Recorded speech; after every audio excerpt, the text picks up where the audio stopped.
ನನ್ನ ಮಾಲೂರು ತಾಲೂಕಿನ ಜನತೆಗೆ ಮತ್ತೆ ನನ್ನ ಪಕ್ಷದ ಎಲ್ಲ ನನ್ನ ಬಂಧುಗಳಿಗೆ ನಾನು ಇವತ್ತು ಧನ್ಯವಾದಗಳನ್ನು ಹೇಳಬೇಕಾಗ್ತದೆ. ಏನು ನನ್ನ ಎರಡನೇ ಅವಧಿಗೆ ಶಾಸಕನಾಗಿ ಮಾಡಿದಾದ ಮೇಲೆ ನಾನು 248 ಓಟಲ್ಲಿ ಡಿಕ್ಲೇರ್ ಆದರೂ ಸಹಿತ MLA ಅಂತ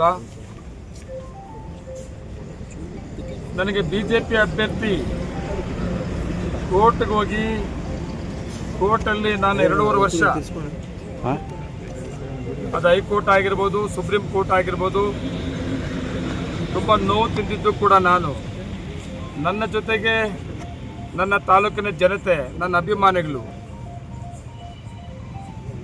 ಮತ್ತು ನನ್ನ ಪಕ್ಷದ ಎಲ್ಲ ಮುಖಂಡರುಗಳು, ನನ್ನ ಕುಟುಂಬ ಎರಡನೇ ಅವಧಿಗೆ ಶಾಸಕರಾದ ಮೇಲೆ ಸರ್ಕಾರ ಇದೆ, ತಾಲೂಕಿನ ಅಭಿವೃದ್ಧಿಗೆ ಅವಕಾಶ ತಗೊಳ್ಳೋಣ ಅಂತಿದ್ರೆ ಎದ್ರೆ ಕೂತ್ರೆ ಪ್ರತಿದಿನ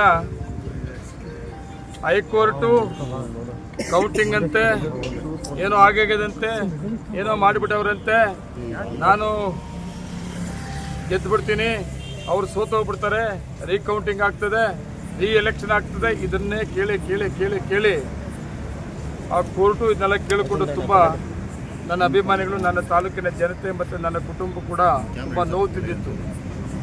ಆದರೆ ಸುಪ್ರೀಂ ಕೋರ್ಟು ನ್ಯಾಯಾಲಯ ಒಂದು ಆದೇಶ ಕೊಟ್ಟಾದ ಮೇಲೆ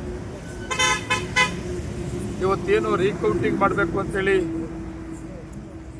ಆಯಿತು, ಕೋರ್ಟ್ ಆದೇಶ ಅದ ಪ್ರಕಾರ ರೀಕೌಂಟಿಂಗ್ ಕೂಡ ಇವತ್ತು ಆಯಿತು. ಯಾವತ್ತೂ ಕೂಡ ಅಷ್ಟೇ ಬಾಬಾ ಸಾಹೇಬ್ ಅಂಬೇಡ್ಕರ್ ಸಂವಿಧಾನ ಕೊಟ್ಟಿದ್ದಾರೆ, ಆ ಸಂವಿಧಾನ ಗೌರವಿಸಬೇಕಾಗ್ತದೆ.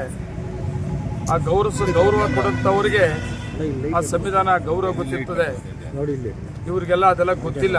ಅದರಿಂದ ಇವತ್ತು ನಾವು ಬಾಬಾ ಸಾಹೇಬ್ ಅಂಬೇಡ್ಕರ್ ಕೊಟ್ಟ ಸಂವಿಧಾನದ ನಂಬಿಕೆ ಇಟ್ಟಿರೋರು ನಾವು. ಇವತ್ತು ಕೌಂಟಿಂಗ್ ಆದರೂ ಕೂಡ ಯಾವುದೂ ಡಿಫ್ರೆನ್ಸ್ಗಳನ್ನು ಕಂಡಿಲ್ಲ, ಖುಷಿ ಆಗ್ತದೆ. ನಾನು ಎಲ್ಲರಿಗೂ ಏನು ಅಭಿನಂದನೆಗಳು ಹೇಳಿದ್ದೀನಿ, ಇನ್ನೂ ಒಬ್ಬರಿಗೆ ಹೇಳಬೇಕಾಗ್ತದೆ. ಏನು ಕೌಂಟಿಂಗ್ ಆಯಿತು,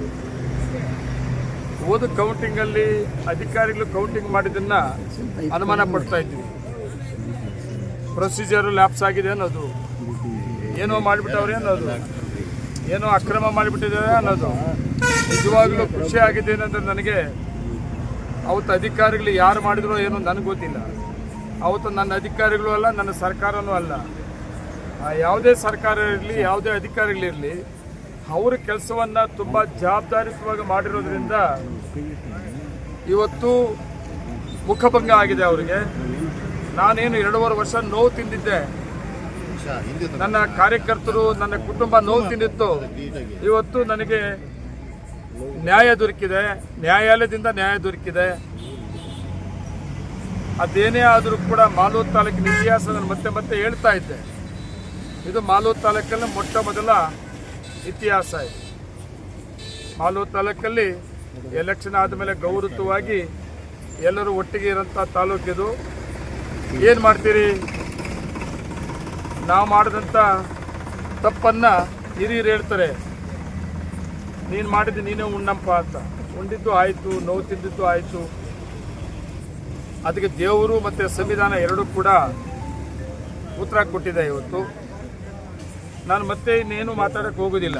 ನಾನು ತೀರ್ಮಾನ ಮಾಡಿದೆ, ಇವತ್ತು ಈಗ ಕೌಂಟಿಂಗ್ ಆದಮೇಲೆ ನ್ಯಾಯ ನಮ್ಮ ಪರವಾಗಿದೆ ಅಂತ ಗೊತ್ತಾದ ಮೇಲೆ ಇಷ್ಟು ದಿವಸ 2.5 ವರ್ಷ ಕೋರ್ಟ್ಗಳ ಜೊತೆಗೆ ವೈಯಕ್ತಿಕವಾಗಿ ಮಾತಾಡೋಂಥದ್ದು, ಎದ್ರೆ ಕೂತ್ರೆ ಇದನ್ನೇ ಕೇಳ್ಕೊಂಡು ಬರ್ತಾ ಇದ್ದೆ ನಾನು. ಅಕ್ರಮ ಮಾಡಿಬಿಟ್ಟವ್ರೆ, ಮತ್ತೆ ಕೌಂಟಿಂಗ್ ಆಗ್ತದೆ, ಮತ್ತೆ ಎಲೆಕ್ಷನ್ ಆಗ್ತದೆ ಅಂತೇಳಿ. ಆದರೆ ಇವತ್ತು ಅದಕ್ಕೊಂದು ತೆರೆ ಆಗಿದೆ. ನಾನು ನನ್ನ ತಾಲೂಕಿನ ಅಭಿವೃದ್ಧಿ ಕಡೆ ಹೆಚ್ಚಿಗೆ ಒತ್ತಡ ಕೊಡಬೇಕು ಅಂತ ಅಂದ್ಕೊಂಡಿದ್ದೀನಿ. ಇವತ್ತು ನಾನು ಯಾವುದೇ ಕಾರಣಕ್ಕೂ ಇನ್ನು ಟೀಕೆಗಳು ಮಾಡೋಂಥವ್ರಿಗೆ, ಯಾರಿಗೆ, ಅವ್ರಿಗೆ ಒಬ್ಬರಿಗೆ ಮಾತ್ರ ನಾನು ಮೊದಲಿಂದ ಹೇಳ್ತಾ ಇದ್ದೆ, ಮಾಲೂರು ತಾಲೂಕಿನ ನನ್ನ ಯಾವುದೇ ಪಕ್ಷದ ನಾಯಕರು ಮುಖಂಡರುಗಳಾಗಿರ್ಬೋದು, ಯಾವುದೇ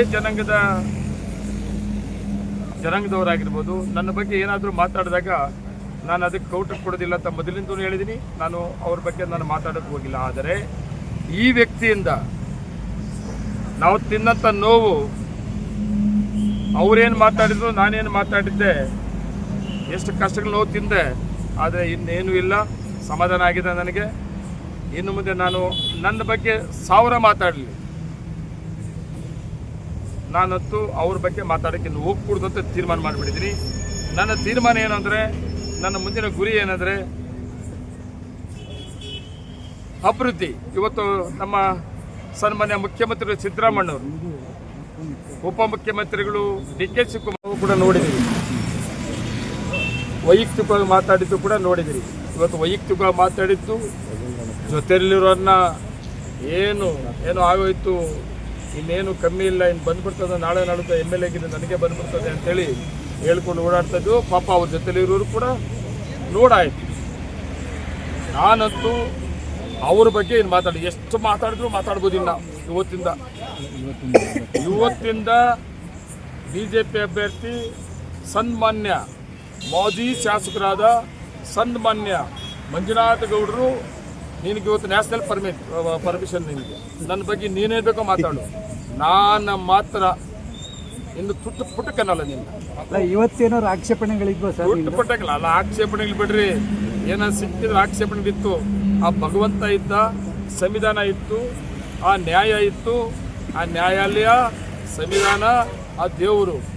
ಏನು ಟೀಕೆ ಟಿಪ್ಪಣಿಗಳು ಮತ್ತು ಇನ್ನು ತೀಟಿಗಳು ಎಲ್ಲ ಗಲಾಟೆಗಳು ಏನೇನು ಮಾಡೋಕ್ಕೆ ಹೋದ್ರು ಕೂಡ ಏನೂ ಸಿಕ್ಕಲಿಲ್ಲ. ಏನಂತ ಬಂದು ಹೇಳ್ತಾರೋ ನಿಮ್ಗೆ ಹೇಳ್ಕೊಳ್ಳಿ, ಏನೂ ಇಲ್ಲ. ನಾವು ಏನು ಅಂದ್ಕೊಂಡಿದ್ದು ಅದ್ರ ಪ್ರಕಾರ ಆಗಿದೆ, ಯಾವುದ್ಯಾವುದು ಏನೇನೂ ಆಗಿಲ್ಲ. ವಿಶೇಷವಾಗಿ ನನ್ನ ತಾಲೂಕಿನ ಜನತೆಗೆ ಒಂದು ವಿಷಯನ ನಾನು ಪ್ರಸ್ತಾಪ ಮಾಡಬೇಕಾಗಿದೆ. ನನ್ನ ಅಭಿಮಾನಿಗಳಿಗೆ ಇವತ್ತು ನಾನು ಒಂದು ಮಾತು ಹೇಳಿದ್ದೀನಿ, ಯಾವುದೇ ಕಾರಣಕ್ಕೂ ನಾನು ಮಾತಾಡೋದಿಲ್ಲ ಅಂತ. ನಿಮಗೂ ಒಂದು ವಿಷಯ ನಾನು ಹೇಳೋದೇನೆಂದರೆ, ತುಂಬ ಬೇಜಾರುಪಟ್ಟಿದ್ದೀರಿ, ತುಂಬ ನೋವು ತಿಂದಿದ್ದೀರಿ. ಆದರೆ ಇವತ್ತಿನ ನ್ಯಾಯಾಲಯದ ತೀರ್ಪು ಏನಿದೆ, ಆ ತೀರ್ಪು ಇವತ್ತು ನೋಡಿದ್ದೀವಿ ನಾವು. ಫೈನಲ್ಲಾಗಿ ಏನು ಅಂತ ನ್ಯಾಯಾಲಯ ಅನೌನ್ಸ್ ಮಾಡ್ತದೆ. ಸಮಾಧಾನಕರವಾಗಿದ್ದೀವಿ, ಖುಷಿಯಾಗಿದ್ದೀವಿ. ನೀವೆಲ್ಲರೂ ಕೂಡ ಧೈರ್ಯವಾಗಿರ್ರಿ. ನ್ಯಾಯಾಲಯ ನಮ್ಮ ಪರ ಇರ್ತದೆ. ಆದರೆ ಒಂದೇನೆಂದರೆ, ಯಾವುದೇ ಕಾರಣಕ್ಕೂ ನಿಮ್ಮ ನೋವನ್ನು ಬೇರೆ ರೀತಿ ತಗೊಂಡು ಹೋಗ್ಬೇಡ್ರಿ. ಇವತ್ತು ಕೌಂಟಿಂಗ್ ಆಗಿದೆ, ಅದೇನೋ ಗೆದ್ದುಬಿಟ್ಟಿವಂತೆ, ನಮ್ಗೆ ಆ ತೊಂದರೆ ಮಾಡಿದರು, ಈ ತೊಂದರೆ ಮಾಡಿದರು ಅಂತೇಳಿ ಗಲಾಟೆ ಮಾಡೋಕ್ಕೆ ಹೋಗೋದು, ಮತ್ತು ಯಾರಿಗಾರು ತೊಂದರೆ ಕೊಡೋಕ್ಕೆ ಹೋಗೋದು. ಯಾರು ಕೊಡ್ಬೇಕು, ನಾವು ಯಾರ ಮೇಲೆ ಕೆಲಸ ಮಾಡಬೇಕು? ರೈಟೋ ರಾಂಗು ನಮ್ಮ ತಾಲೂಕಿನ ಜನ, ರೈಟೋ ರಾಂಗು ಹೊಸಕೋಟವ್ರ ಜೊತೆಗೆ ಹೋಗ್ಬಿಟ್ಟವ್ರೆ. ಅವರು ಒಳ್ಳೆ ಬುದ್ಧಿ ದೇವ್ರಿಗೆ ಕೊಡ್ತಾನೆ. ನಾವು ಯಾರ ಮೇಲೆ ತೊಂದರೆ ಮಾಡೋಕ್ಕೆ ಹೋಗ್ಬೇಕು? ನಮ್ಮೂರ ಮೇಲೆ ಮಾಡೋಕ್ಕೆ ಹೋಗ್ಬೇಕು ಬೇಡ. ನಿಮ್ಮನ್ನು ಕೈ ಮುಗಿದು ಕೇಳ್ಕೊತೀನಿ, ಯಾರೂ ಕೂಡ ಅಷ್ಟೇ ಹಳ್ಳಿಗಳಲ್ಲಿ ಆಗಿರ್ಬೋದು, ಮಾಲೂರು ಟೌನಲ್ಲಿ ಆಗಿರ್ಬೋದು, ಎಲ್ಲೇ ಆಗಲಿ ಗಲಾಟೆಗಳಿಗೆ ಅವಕಾಶ ಮಾಡಿಕೊಡೋದು ಬೇಡ. ನಮ್ಮದು ಒಂದೇ ಗುರಿ, ಶಾಂತಿಯುತವಾಗಿ ಮಾಲೂರು ತಾಲೂಕು ಇತಿಹಾಸ ಇದೆಯಲ್ಲ ಅದನ್ನು ಕಾಪಾಡ್ಕೊಂಡು ಹೋಗೋದು, ಮತ್ತು ಮಾಲೂರು ತಾಲೂಕನ್ನು ಅಭಿವೃದ್ಧಿ ಮಾಡೋದು.